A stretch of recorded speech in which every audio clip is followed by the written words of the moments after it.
কেনেকুৱা ধৰণৰ কথা সোধা হৈছে মই এটাকে ক'ব নোৱাৰিম। তেওঁলোকৰ বহুত কেইজন ব্যক্তি আছে, তেওঁলোকে নিজৰ নিজৰ হিচাপত তেওঁলোকে কুৱেশ্যন সুধি গৈ আছে। যি সুধিছে মোৰ লুকাব লগা একো নাই, নক'ব লগা একো নাই। যি সুধিছে মোৰ যিমানখিনি পাৰোঁ মই গোটেইখিনি সহযোগ কৰিছোঁ। মই কালিও আপোনালোকৰ ওচৰত কৈছিলোঁ, মৃত্যুৰ আগমুহূৰ্তলৈকে প্ৰশাসনৰ লগত মই পূৰ্ণ সহযোগিতা কৰিম। তেওঁলোকে যি কয় মোক যেতিয়াই মাতে, CID হওক, SIT হওক, CBI হওক, মই প্ৰত্যেকেই ইয়াত নহয় বেলেগত যাব লাগে মই তালৈকে যাম। মই মৃত্যুৰ আগমুহূৰ্তলৈকে যুঁজিম দাদাৰ কাৰণে, ন্যায়ৰ কাৰণে। তেওঁলোকৰ তদন্তৰ খাতিৰতে মাতিছে। তেওঁলোকে তাৰ পৰা নিশ্চয় তেওঁলোকে কিবা উপকৃত হৈছে, তাৰ কাৰণে আপোনালোকে নিশ্চয় সুখবৰ এটা পাব তেওঁলোকৰ পৰা যিটো বিচাৰিছে। আপোনাক হোৱাটছএপ মেছেজৰ কথাখিনি সুধিছে নে? আপুনি যিখিনি মেছেজ কৰি কৈছিলে সকলোখিনি সুধিছে। তেওঁলোকে তাৰ ওপৰতো বিবেচনা কৰি তেওঁলোকে বিচাৰ কৰি আছে।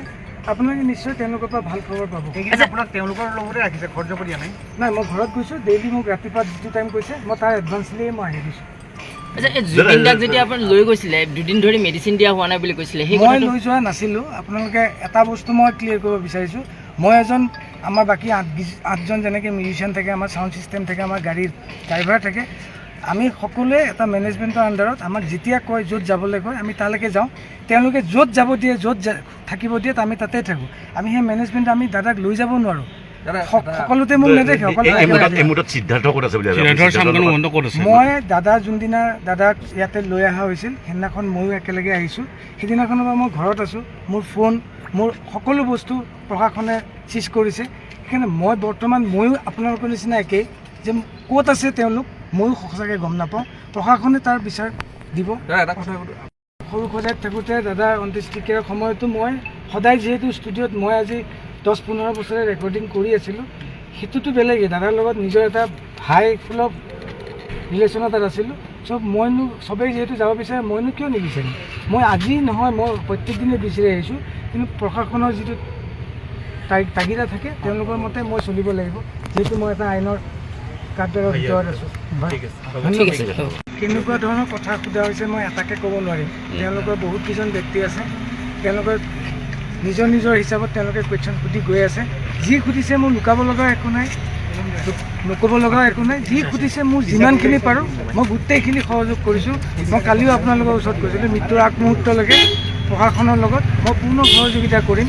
তেওঁলোকে যি কয় মোক যেতিয়াই মাতে, CID হওক, SIT হওক, CBI হওক, মই প্ৰত্যেকেই ইয়াত নহয় বেলেগত যাব লাগে মই তালৈকে যাম। মই মৃত্যুৰ আগমুহূৰ্তলৈকে যুঁজিম দাদাৰ কাৰণে, ন্যায়ৰ কাৰণে।